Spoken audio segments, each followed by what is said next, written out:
Inspector Sadashiv अनमोल से कहते हैं, अनमोल, क्या आप इन निशानों का जांच कर सकते हैं? ये निशान सभी के गले पर एक जैसे क्यों हैं? और क्या ये किसी जानवर या कीड़े के काटने की वजह से है या फिर किसी हथियार के निशान है? अनमोल निशानों की बारीकी से जांच करते हुए कहता है, जी सर, ये निशान किसी जानवर या कीड़े के काटने से नहीं बने हैं।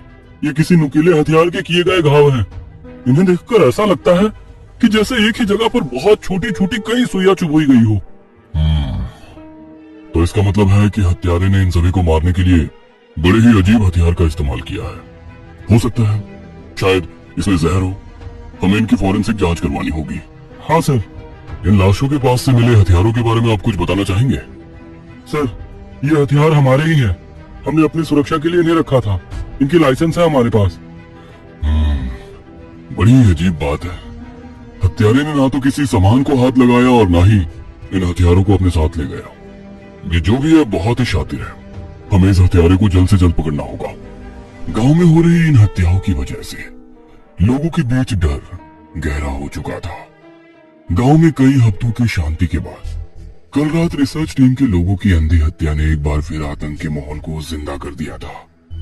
गांव में शाम ढलने से पहले ही घरों के दरवाजे बंद हो गए थे। परिवार अंदर दुबके हुए थे। टिमटिमाते लैंप मिट्टी की दीवारों पर अजीब आकृतियां बना रहे थे। जैसे जैसे रात बढ़ती जा रही थी, वादी में एक अजीब सा डरावना सन्नाटा पसर रहा था। अजीब सी खामोशी बिखरी हुई थी कि तभी एक मकान की कपड़ैल टूटने लगी। उस घर के सभी लोग बहुत डरे हुए थे। कोई घरों की छतों पर चल रहा था। इसके साथ ही डरावनी आवाज ने खामोशी को तोड़ना शुरू किया। ग्रामीण खिड़कियों की दरारों से झांक रहे थे। तभी एक घर की छत का एक हिस्सा भरभरा कर गिर गया। उस परिवार की सामूहिक चीख फूट पड़ी। छत में एक शैतानी पंजा दिखाई दिया। कुछ ही देर में उसमें से एक भयानक शरीर वाला शैतान उतरा। उसके शरीर से चिपचिपे कीचड़ जैसा पदार्थ टपक रहा था। उसके भयानक शरीर के सामने वहां मौजूद इंसान बौने लग रहे थे। उस शैतान का सबसे भयानक हिस्सा उसका सिर था। जहां आंखें होनी चाहिए थी, वहां केवल खोखली जगह थी। उस शैतान की भयानक जीभ, जो बहुत मोटी और कराटेदार डंक से भरी हुई थी। चीख के साथ ही उस परिवार के लोग अपने घर से भागकर बाहर आ चुके थे। वो चीख चीख कर बचाओ बचाओ की पुकार कर रहे थे, लेकिन किसी ने भी उनको बचाने की हिम्मत नहीं दिखाई। अब वो शैतान ठीक उनके सामने आ चुका था। वो उन्हें मारने ही वाला था कि तभी अनमोल वहां आ गया और उसने एक फायर कर दिया। वो शैतान तेज आवाज करता हुआ वहां से लंबी छलांग लगाकर भाग गया। अनमोल ने उस परिवार के पास जाकर कहा, आप लोग ठीक तो हैं? ये बीरेन का परिवार था। बीरेन ने रोते हुए अनमोल से कहा, बाबूजी, आज आपने हमारी जान बचा ली, वरना वो शैतान मेरे पूरे परिवार को खत्म कर देता। आप लोग घबराइए नहीं, मैं आप लोगों को कुछ नहीं होने दूंगा। चलिए उठिए, यहाँ रहना खतरे से खाली नहीं है। अनमोल उन सभी को उठाकर गांव के पंचायत भवन में ले जाता है, जहां इंस्पेक्टर सदाशिव और उनके साथी ठहरे हुए थे। सदाशिव को पूरी घटना बताने के बाद अनमोल ने कहा, अब मुझे पता चल गया है कि कातिल कौन है। उसने मेरे दोस्तों को मारा है और ना जाने कितने निर्दोष लोगों की जान ली है। मैं उसे छोड़ूंगा नहीं। बस आप इन लोगों का ख्याल रखिएगा। लेकिन तुम उस शैतान का मुकाबला अकेले नहीं कर सकते। मैं भी तुम्हारे साथ चलूंगा। नहीं, आपका इन गांव वालों के साथ रहना जरूरी है। वो यहाँ दोबारा आ सकता है। मैं उसका पीछा अकेले ही करूंगा। ये कहकर अनमोल वहां से सीधा अपने कैंप आता है और वहां से कुछ हथियार और कारतूस लेने के बाद वो अचानक रुक जाता है और कुछ देर सोचने के बाद अपने दादाजी को फोन लगाता है। हेलो दादाजी। अनमोल बेटा, कैसा है तू? दादाजी, मैं ठीक हूँ। दादाजी, आपको याद है, आप मुझे अक्सर एक शैतान की कहानी सुनाया करते थे और कहते थे कि आपके पिताजी ने उस शैतान को मारकर लोगों की जान बचाई थी। लेकिन तुझे मेरी बातों पर भरोसा ही नहीं है। दादाजी, आप यकीन नहीं मानेंगे, आप कहानी में उस शैतान का जैसा हुलिया बताया करते थे, ठीक वैसा ही शैतान आज मैंने अपनी आंखों से देखा है। बेटा अनमोल, तू जहाँ कहीं भी है, जल्दी घर आ। वो बहुत ही खतरनाक है बेटा। बात मान और वापस आ जा। दादाजी, उस शैतान ने मेरे सारे दोस्तों को मार दिया है और यहाँ गांव के कई मासूम लोगों को भी मारा है।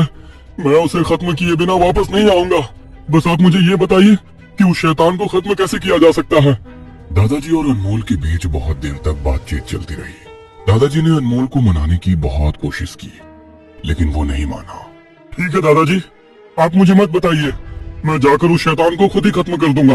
अनमोल ये कहकर फोन रखने ही वाला था कि तभी दादाजी ने कहा, अनमोल रुको, मेरी बात ध्यान से सुनो। यह बेतला है, खून का प्यासा है वाहन। और दादाजी ने अनमोल को शैतान को मारने का रहस्य बता दिया। अनमोल दादाजी की बात सुनने के बाद अपने बैग से कुछ निकाला और उसे अपने साथ लेकर तेजी से निकल गया। इधर चीना अपने घर पर सो रही थी। चीना जुगनुओं के एक जंगल का सपना देख रही थी। उनके छोटे शरीर प्रकाश की किरणों से टिमटिमा रहे थे। उसे एक एहसास जो आनंद से कहीं अधिक था अपने आगोश में लेता जा रहा था। कुछ ही देर में उसका सपना धीरे धीरे टूटने लगा। जुगनू मंद पड़ गए। चीना की आंखें खुल गई। अब आनंद की जगह गमी, जलन और दर्द ने ले लिया था। उसने अंधेरे कमरे में तिरछी नजरों से देखा। एक लंबी जीभ कांटे की तरह एक भयानक डंके के साथ उस शैतान के जबड़े से निकलकर चीना के पेट में धसी हुई थी और चीना के शरीर का खून चूसकर अपनी प्यास बुझा रही थी। चीना ने चीखने की कोशिश की, लेकिन घबराहट के कारण टूटी हुई आवाज उसके होठों में ही दबी रह गई। उसकी आंखें धुंधली होती जा रही थी। चीना के शरीर ने जो एक बार शैतान के आकर्षण में खो गया था, उसने चीना के आदेश को मानने से इनकार कर दिया। चीना उससे छूटने के लिए तड़प रही थी कि तभी शैतान पीछे हट गया। उसके मुंह से गुस्से से भरी गुर्राहट फूट पड़ी। तेज दहाड़ के साथ उसने अपनी कांटेदार जीभ से चीना के मांस को फाड़ दिया और चीना के पेट से लाल खून की फुहार फूट पड़ी। पूरी हिम्मत के साथ चीना आगे बढ़ी। चीना ने अपने खून से सने हुए हाथ से शैतान की जीभ के सिरे को पकड़ लिया। चीना को उस वक्त हो रहा दर्द असहनीय था। चीना ने एक झटके के साथ उस शैतान की पकड़ से खुद को आजाद किया और कमरे से बाहर निकल गई।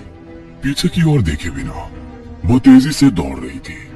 चीना बहुत कमजोर हो चुकी थी और उसके पेट से बहुत ज्यादा खून बह रहा था। वो गांव के चौराहे पर पहुंचकर गिर जाती है।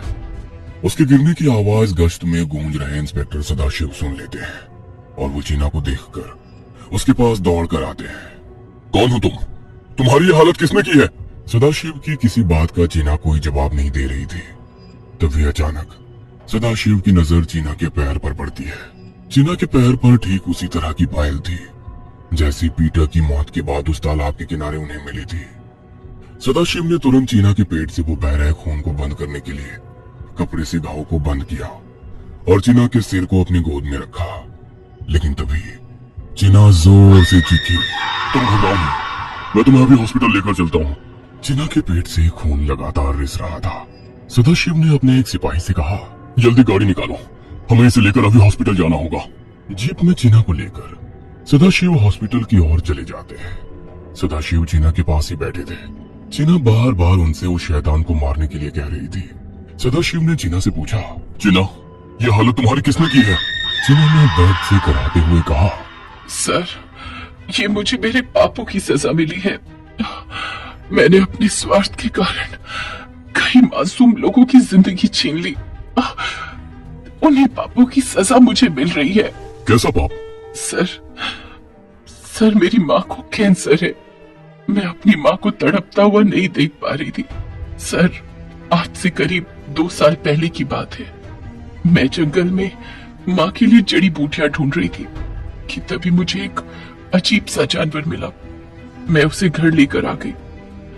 वो कुछ दिनों तक तो ठीक रहा, लेकिन एक रात मैंने देखा कि वो घर के बाहर बंधी बकरियों का खून चूस रहा था और ऐसा करते हुए उसके शरीर से एक गाढ़ा चमकीला पदार्थ निकल रहा था। मैंने उस पदार्थ को उठा लिया और मेज पर रख दिया। ये बताते हुए चीना की आंखें बंद होने लगी। सदाशिव ने उसे उठाते हुए कहा, हॉस्पिटल पहुंचने तक तुम्हें जागते रहना होगा। अपनी आंखें खोलो और बताओ आगे क्या हुआ? सर वो पदार्थ रखकर मैं सो गई। दूसरे दिन जब मैं सुबह सोकर उठी तो मैंने देखा कि मेरी माँ बिल्कुल ठीक लग रही थी। तभी मुझे उस काले पदार्थ की याद आई। मैंने देखा तो वो टेबल पर नहीं था। मैंने माँ से पूछा तो उन्होंने बताया कि उन्हें लगा कि मैं उनके लिए दवा लेकर आई हूँ, इसलिए उन्होंने उसे खा लिया। तब मेरी समझ में आ गया कि किस तरह ठीक हुई है। इसके कुछ दिन बाद माँ की तबीयत एक बार फिर खराब होने लगी। मैंने फिर उस अजीब से दिखने वाले शैतान को बकरी का खून पिलाया और उससे निकले पदार्थ को माँ को दिया। फिर माँ फिर से पूरी तरह ठीक हो गई। तब से ये सिलसिला चलता रहा। मैं भी खुश थी। इस बात का किसी को पता न चले इसलिए मैंने उस शैतान को घर के बाहर एक कमरे में छुपा रखा था। लेकिन एक दिन मैंने देखा कि वो शैतान माँ का खून चूस रहा था। मैं बहुत डर गई। मैं उसे लेकर बकरी के पास गई, लेकिन उसने बकरी को छुआ तक नहीं और बहुत ही डरावने ढंग से बर्ताव करने लगा। मैं समझ गई कि इसे इंसानों का खून चाहिए। मैं अपनी माँ की जिंदगी के लिए मजबूर थी। चिना ये कहते हुए रोने लगी। सदाशिव ने उसे संभालते हुए कहा, चिना, फिर तुमने क्या किया? सर, मैंने अपनी माँ की जान बचाने के लिए कई मासूमों की जिंदगी छीन ली। कई लोगों को मैं बहला फुसला कर जंगल के उस हिस्से में लेकर जाती जहाँ वो शैतान उनको मारकर अपनी खून की प्यास बुझाता। सदाशिव ने हैरानी भरी लहजे में चीना से पूछा, तो क्या पीटर को भी उस शैतान ने ही मारा था? चीना ने हाँ में सिर हिला दिया। सदाशिव ने चीना से फिर पूछा, कल रात जंगल में ठहरी टीम के कई सदस्य मारे गए थे, तो क्या उन्हें भी? इससे पहले कि सदाशिव अपनी बात पूरी कर पाते, चीना ने कहा, सर, उस शैतान की प्यास अब बहुत बढ़ चुकी है। वो अब एक साथ कई लोगों के शरीर का पूरा खून पी जाता है, लेकिन उसकी प्यास नहीं मिटती। अपनी प्यास को मिटाने के लिए उसने मेरा ये हाल किया है। अब सदाशिव को गांव में हुई अंधी हत्याओं का पूरा रहस्य पता चल चुका था। थोड़ी देर बाद ही वो हॉस्पिटल पहुंच गए। डॉक्टर ने चीना का इलाज शुरू कर दिया। इधर इंस्पेक्टर सदाशिव किसी बात को लेकर परेशान हो रहे थे। विष्णु ने उनके पास जाकर पूछा, सर, आप किस बात को लेकर बहुत परेशान हैं? हाँ विष्णु, मुझे अनमोल की चिंता सता रही है। वो ना जाने किस हालत में होगा। उसे पता नहीं है कि उसका सामना किसी इंसान से नहीं बल्कि एक शैतान से है। सदाशिव विष्णु से बात कर ही रहे थे कि तभी ऑपरेशन थिएटर से डॉक्टर बाहर आते हैं। सदाशिव ने डॉक्टर से पूछा, डॉक्टर, चीना कैसी है? डॉक्टर ने कहा, देखिए, हमने अपनी पूरी कोशिश की पर हम उसे बचा नहीं सके। सदाशिव ने विष्णु से कहा, विष्णु, अपनी टीम तैयार करो। हमें हर हाल में अनमोल को खोजना होगा। उसकी जान खतरे में है। कुछ देर बाद इंस्पेक्टर सदाशिव अपनी टीम के साथ जीप पर सवार होकर अनमोल की खोज में जंगल की तरफ चले जाते हैं। इधर अनमोल जंगल में अपने कैंप से निकलकर गांव की ओर बढ़ रहा था। उसके हाथ में एक बंदूक थी। जंगल आज बहुत ही डरावना लग रहा था। हर बढ़ते कदम के साथ अनमोल को शैतानी राक्षस बोतला की आहट सुनाई दे रही थी। अनमोल पूरी तरह संभले हुए कदमों से आगे बढ़ रहा था कि तभी उसे अपने सामने एक परछाई दिखाई देती है। अनमोल को लगा कि ये वही शैतान है। अनमोल ने उसे मारने की पूरी तैयारी कर ली। पत्तों की हर सरसराहट, टहनी के हर झटके से उसके अंदर घबराहट का तूफान दौड़ जाता, लेकिन अनमोल ने अपने ऊपर डर को हावी नहीं होने दिया। वो आगे बढ़ता रहा। तभी आवाज आई एक तेज डरावनी गड़गड़ाहट जो एक ही समय में हर जगह, हर कोने से आती हुई लग रही थी। अनमोल ने अपनी नजरें तेजी से चारों ओर घुमाई, लेकिन वो शैतान कहीं भी नजर नहीं आ रहा था। तभी अनमोल ने देखा कि एक कोने में कुछ हलचल हो रही थी। एक काली परछाई अंधेरे में खड़ी थी। वो ट्रिगर पर उंगली करते हुए उस परछाई की ओर घुमा कि तभी अचानक उसके चेहरे के ठीक सामने एक भयानक और डरावने चेहरे वाली औरत आ गई। अनमोल ने बंदूक से ट्रिगर दबा दिया, लेकिन ये क्या, उसके सामने कोई भी नहीं था। गोली चलने के बाद वहां एक अजीब सी शांति छा गई थी। अनमोल को पता था यह शांति ज्यादा देर नहीं रहेगी। वो बहुत बेचैन था। उसकी आंखें अंधेरे में उस परछाई को खोज रही थी। अनमोल एक पेड़ के नीचे खड़ा था। तभी पेड़ के ऊपर टहनियों में अजीब सी हलचल हुई। अनमोल ने देखा कि ठीक उसके ऊपर एक औरत जिसके बाल खुले हैं और वो पेड़ पर चमगादड़ की तरह उल्टी लटकी अनमोल को घूर रही थी और उसके शरीर से कीचड़ की तरह काला पदार्थ रिस रहा था। अनमोल ने गोली चला दी, लेकिन वो गोली से बच गई और किसी बंदर की तरह एक डाल से दूसरी डाल पर चढ़ते हुए वहां से इधर उधर भागती रही। अनमोल उस पर गोलियां बरसाता रहा, लेकिन उसके सभी निशाने चुक गए। अब उसकी गोलियां खत्म हो चुकी थी। अनमोल अपनी गोलियां भरी रहा था कि एक पंजे के वार से उसका सिर चकरा गया। वो औरत अनमोल पर झपट पड़ी और उसे जगह जगह काटने लगी। अनमोल उससे बचने की बहुत कोशिश कर रहा था, लेकिन अनमोल उस औरत के सामने बहुत कमजोर लग रहा था। वो खुद को उससे अलग नहीं कर पा रहा था। तभी उस शैतानी औरत ने अनमोल की गर्दन दबा दी और पूरी ताकत से उसे मारने की कोशिश करने लगी। अनमोल का दम घुट रहा था, वो बुरी तरह छटपटा रहा था। तभी उसे अपने दादाजी की बात याद आती है। उसने अपनी जेब से एक छोटी सी बंदूक निकाली, लेकिन उस शैतान औरत ने अपने हाथ से अनमोल पर वार किया और अनमोल के हाथ से बंदूक दूर जा गिरी। अनमोल का शरीर पूरी तरह ढीला हो चुका था, उसे अपनी मौत साफ साफ दिख रही थी कि तभी एक गोली चली और उस शैतान के सीने में जाकर धंस गई। गोली लगने की वजह से उस औरत की पकड़ ढीली पड़ गई, जिससे अनमोल छूट गया। अनमोल ने देखा कि ये इंस्पेक्टर सदाशिव थे, जिन्होंने उस औरत पर गोलियां चलाई, लेकिन उस पर जैसे शैतान सवार हो। वो तेजी से सदाशिव की ओर दौड़ी। वो उन पर हमला करने ही वाली थी कि तभी अनमोल ने अपनी पिस्तौल से एक गोली चला दी और वो शैतान ढेर हो गई। अनमोल भी अपनी जगह पर बैठ गया। वो बुरी तरह खांस रहा था। सदाशिव ने जाकर देखा, वो औरत मर चुकी थी। सदाशिव अनमोल के पास पहुंचे। अनमोल ने सदाशिव से खांसते हुए कहा, इंस्पेक्टर साहब, आखिरकार मैंने उस शैतान को मार ही दिया। सदाशिव ने अनमोल से कहा, अनमोल, ये भी शैतान ही थी, लेकिन हमें जिसकी तलाश है ये वो नहीं है। सदाशिव की बात सुनकर अनमोल हैरान रह गया और पूछा, अगर ये वो शैतान नहीं है तो ये कौन है? आप बताते क्यों नहीं कि ये कौन है? अनमोल, हमें गांव की एक लड़की बुरी तरह से घायल हालत में मिली थी। ये औरत उसी लड़की चीना की माँ है। मुझे आप पूरी बात बताइए। सदाशिव ने अनमोल को चीना की बताई हुई सारी बात बता दी और कहा, यह औरत अब शैतान बन चुकी थी। इसे इंसान का खून चाहिए था।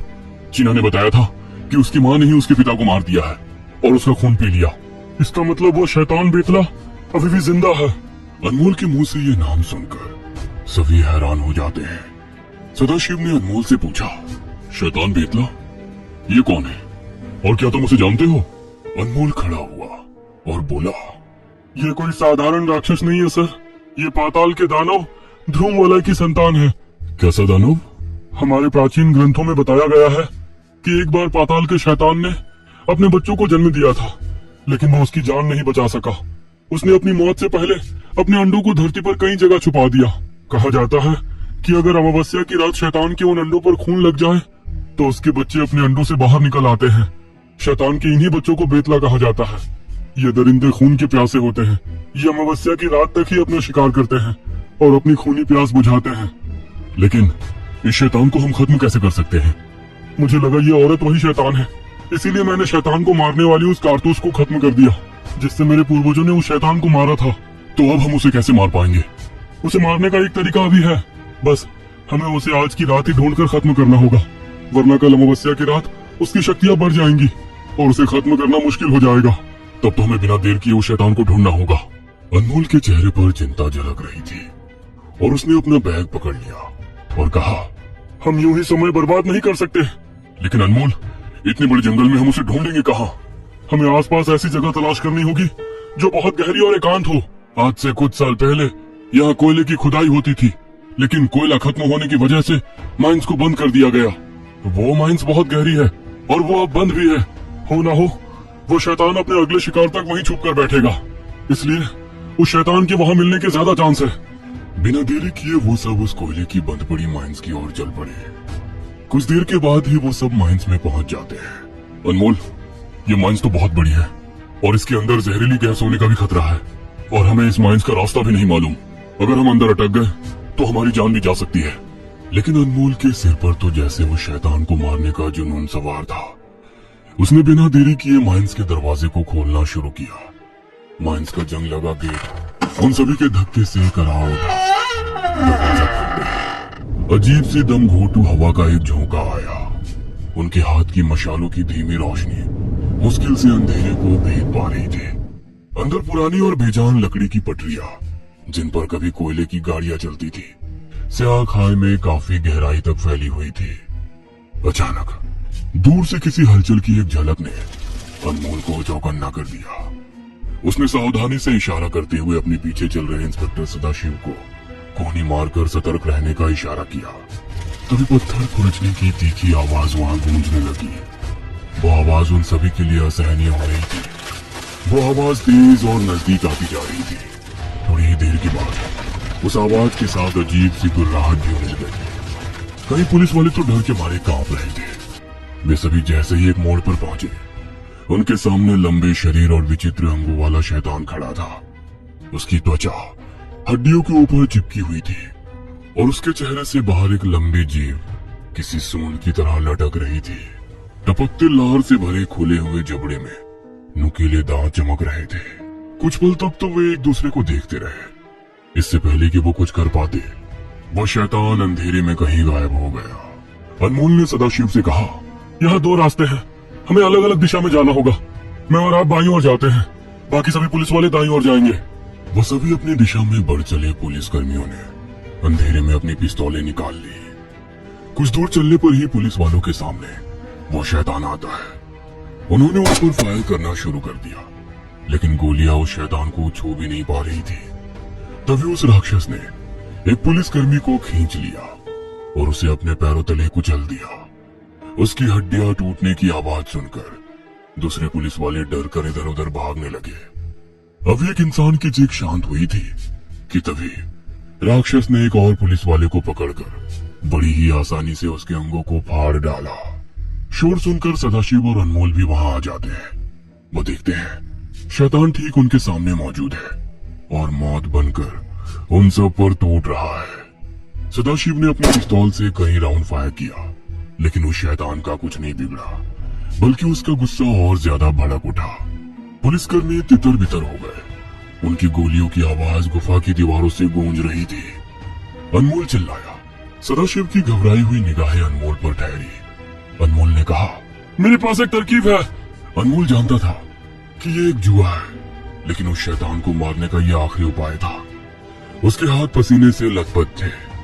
उसने अपने बैग से प्राचीन खंजर निकाला जो उसके दादाजी ने उसे दिया था। एक गहरी सांस के साथ अनमोल उस शैतान का ध्यान आकर्षित करते हुए उसे उन सब से दूर ले गया और अनमोल एक चट्टान के पास जाकर घुटनों के बल बैठ गया और उसने छोटे चाकू को अपनी कलाई पर चलाया। उसकी कलाई से लाल खून का फुहारा फूट पड़ी। अनमोल वहीं लेट गया। उसके फैले हुए हाथ से खून की धारा बह रही थी। तभी अनमोल ने अपने चेहरे पर सड़न की तेज गंध को महसूस किया, जिसने उसका सिर घुमा दिया। फिर एक विचित्र कर्कश ध्वनि निकट आती गई। ताजे खून की गंध से आकर्षित होकर शैतान उसकी ओर लपका। उसका विशाल रूप अनमोल के ऊपर मंडरा रहा था। उसका सिर नीचे झुका हुआ था। तभी एक लंबी चिपचिपी जीभ बाहर निकली और अनमोल के हाथ पर लगे खून का स्वाद चखने लगी। जैसे जैसे शैतान खून चखता गया, उसकी विचित्र कर्कश ध्वनि तेज होती गई। अनमोल पर कामजोरी हावी होती जा रही थी। उसकी नजरें धुंधली हो रही थी। वो शैतान मारने ही वाला था कि तभी उसके दिमाग में दादाजी की कही बातें कौंध गई। बेटा अनमोल, अगर इस शैतान की जीभ काट कर अलग कर दिया जाए तो ये मर जाएगा। अनमोल के कांपते हाथ कपड़ों में छिपे खंजर तक पहुंच गए। पूरी ताकत समेटकर अनमोल ने एक जोरदार वार के साथ खंजर हवा में उछाला और अगले ही पल शैतान की जीभ कटकर उसके शरीर से अलग हो गई। एक दर्दनाक और डरावनी चीख से गुफा भर गई। उस शैतान का विशाल शरीर ऐसे ऐंठ रहा था मानो उस पर बिजली गिर गई हो। हड्डियां टूटने लगी। तभी एक गगनभेदी धमाके के साथ शैतान फट गया। धमाका इतना तेज था कि उसने माइंस की नींव को हिला दिया।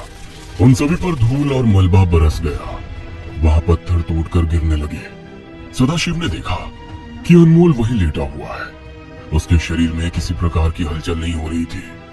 वो उसके पास जाना चाहता था, लेकिन गिर रहे पत्थर की वजह से ऐसा नहीं कर पा रहा था। तभी एक बड़ा सा पत्थर अनमोल के ऊपर आ गिरा। सदाशिव को बहुत दुख हुआ और वो सब पत्थर के नीचे दबी अनमोल की लाश को छोड़कर बाहर आ गए। कुछ घंटों बाद एक बार फिर उस माइंस में हलचल हुई।